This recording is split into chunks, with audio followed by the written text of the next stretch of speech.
almost like a Calvin, Yeah. and a Kyle. It's like a mixture of Kyle and Calvin. So, I don't know. Kale. Yeah.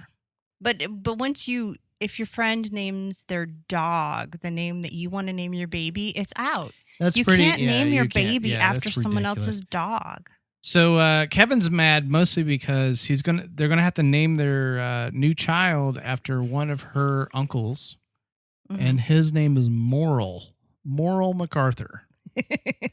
And it got me thinking. I actually I've done a little ancestry, and I've got some weird names. Oh yeah. I don't know if they're weird. Different. I don't want to say weird. Some different names in my Appalachian ancestry. One of them is Fielding. Oh, I like that. It's a good name, actually. Yeah, it's a pretty good name. It's just different. Yeah, and I'm not sure where they got that, but there's it, and also with my ancestry, it's really hard to trace because they use the same names over and over again.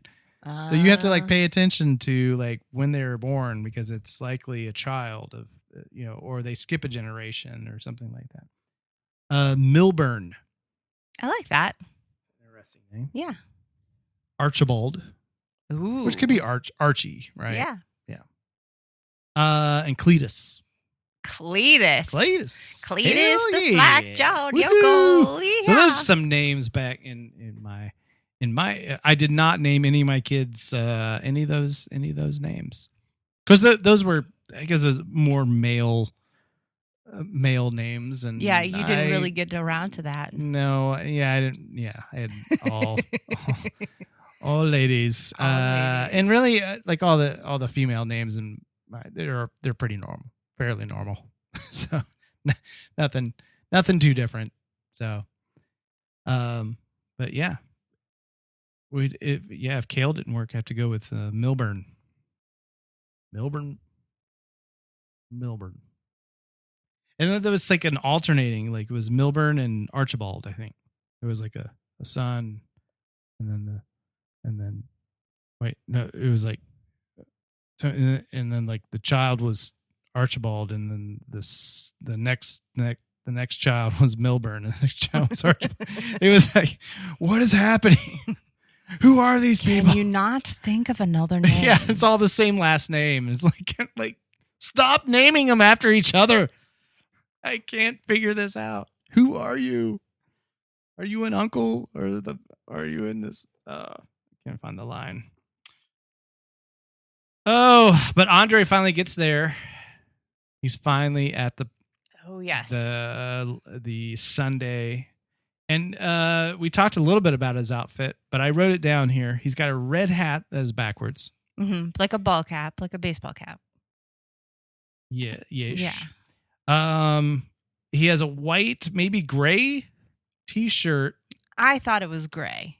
I think maybe it's gray, but it's lighter than what the shirt is.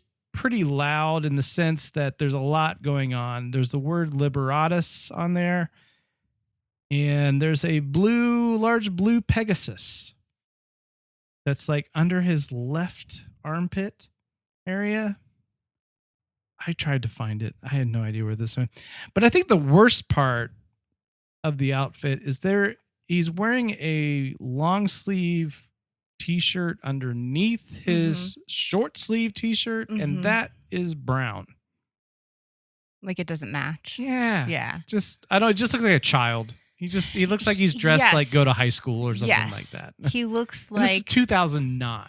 Right. And they do say something about that his ringtone should be Limp Bizkit, which he's kind of dressed in a very Limp Bizkit sort of way.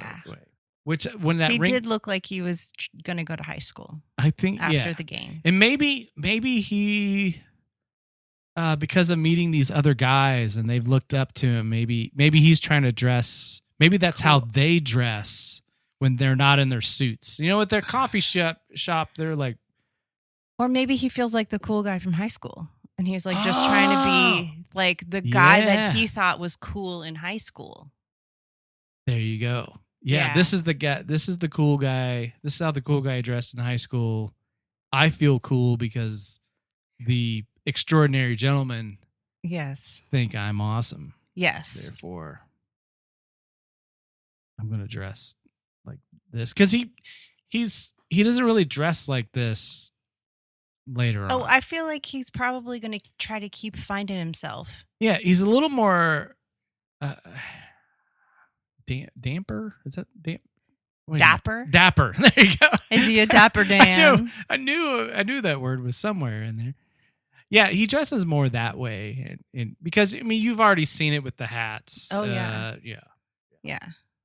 So he generally is more that in that direction, not this dressed down sort of cool vibe that he's giving off with this. But, yeah.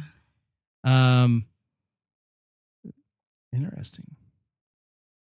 I think we already mentioned the picture-in-picture. I think, we noticed everyone. Oh, so with that, this is my balls deep dive. Do it. Balls deep dive. Sweet. Yeah. Yeah. Balls deep dive. They show the TV. Mm-hmm. And of course, the picture-in-picture is there. But one thing I was concerned is Jimmy Johnson, who's the guy that's on the broadcast, and he's on the same. I think he's on the same show as Terry Bradshaw. Okay, and they just talk about what's happening in games and stuff like that. Well, they had a scrolling scores at the bottom, and I was wondering, is that the actual? Oh, did they use actual footage from the commentary of the game? Well, it is. I was actually thrown by it because I thought maybe that they would get together and they would record these maybe during the summer and put these episodes together. But now I don't think so. I think they were actually recording them during the season. Oh, because what they showed was there was a Steelers. They beat the Titans 13-10 in overtime. It was the ticker. And that game was on a Thursday. It was at 8:30 p.m. on September 10th, 2009. It was the first game of the year. It was in week 1. So in the show, we're in week 3. Mm-hmm. So they are kind of a week behind because they probably don't have stuff from. They probably are sort of recording this maybe a little bit sooner. But in that game, Jeff Reed kicked a 33-yard field goal at the 4-minute and 32-second mark in the overtime to win the game. Did you know that? Are you really going to look me in the eye and ask me that question? I did. I just asked you that question. So it just kind of leads me, because I used to think, like I said, they would record in the summer, but they don't. They're actually recording during the season because they wouldn't have had this footage unless it's possible that they inserted this footage later, because I don't think there's really a scene where it's like the TV and them. I don't think there is. Maybe there is. You don't know the magic of the television. Yeah, what is the magic that they have done? I mean, you could have like inserted this broadcast at some later point when you're doing editing. Yeah, sure. And you make it look like but there is a scene later that doesn't really pertain to much, but where I think it's just Kevin and Jenny talking, and Maurice Jones-Drew, who was a running back at the time for the Jacksonville Jaguars, he scored 3 touchdowns. Well, I looked it up. I was concerned, like, did he actually score 3 touchdowns in week 3 of the 2009 season? And he did. He did score 3 touchdowns. He had 3 touchdowns against the Houston Texans. He ran for 119 yards, and they won the game 31-24. That was on September 27th, 2009. So these are where the dates kind of fall in place. Yeah, so that ticker is September 10th. That 3 touchdown from Maurice Jones-Drew, which they would call MJD. It's another abbreviation like LT, right? Mm-hmm. That happened on September 27th. Well, this show aired on November. What did I say? I have to go back to my notes. 12th. November 12th. Is that what I said? I don't know. 12th. I don't listen to you when you talk. No, and you shouldn't. You really shouldn't. So, how did they do? Did they just? How'd they do that? How did they just do some editing, or are they actually recording these or filming these as the season is going? I don't know, but I think anything is possible. Anything is possible, and maybe they. Good on them that they thought someday Phil Myers is going to do a podcast. Yeah. And we need to keep this as realistic as possible because he's going to figure it out. He's going to look it up. I think every time I've heard a statistic or them talking about somebody kicking a field goal or scoring so many touchdowns or scoring so many fantasy points, I have thought in the back of my mind, like, did it actually happen or are they just kind of making it up for the show? Well, now I have that opportunity really to, like, before I didn't even, I would just think of it and just not look it up, but now. Funny. So now I have a reason to talk about it. So I'm going to look it up. That stuff happened in the show. I was like, none of that is relevant. I'm sorry. I'm really, so mean. Not really real. Yeah, I guess so. Please don't cry, Phil. Hopefully I had Maurice Jones-Drew because I know I had him on my fantasy teams over the years, and hopefully I had him on that day when he scored 3 touchdowns. Fortunately, I don't remember if I did or not. Maybe I didn't, and I blocked it out. One thing I did note: did you see what the color of Ruxins' carpet was? It's like a cream color. Another deep dive, right? No. What color is it? Green. Is it green? Yeah. It's green. I didn't notice that. No? No. How many times have you watched this episode? Way too many times. I'm not sure how many times I've actually watched. I'm thinking maybe you need to go to therapy. I think I probably do. Well, I think the show is my therapy. Oh, yeah. Well, yeah, that's part of it. All right. Yeah. We'll excuse it then. Yes. Oh no. Oh, so where are we here? We're at the part where Kevin and Pete walk in on Audre talking on the phone. Oh, yeah. Well, first of all. Oh, did I skip something? Well, there's just one little point here that Audre questions Pete on starting LT. Mm-hmm. He does give him kind of like, hey, a little side eye. You sure? Sure, he's like, yeah, I'm good. Yeah, Pete's good to go. And then his phone rings and he answers it.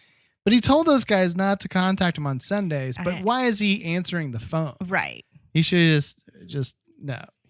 He wants to get caught. He wants to get caught, or he really wants to talk to those guys because he feels really cool. Yeah, he is so cool.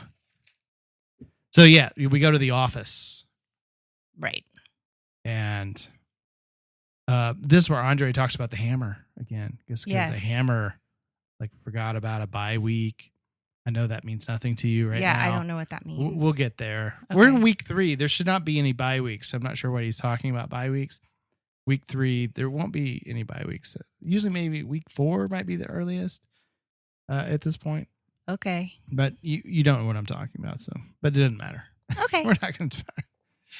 But he does talk about the hammer.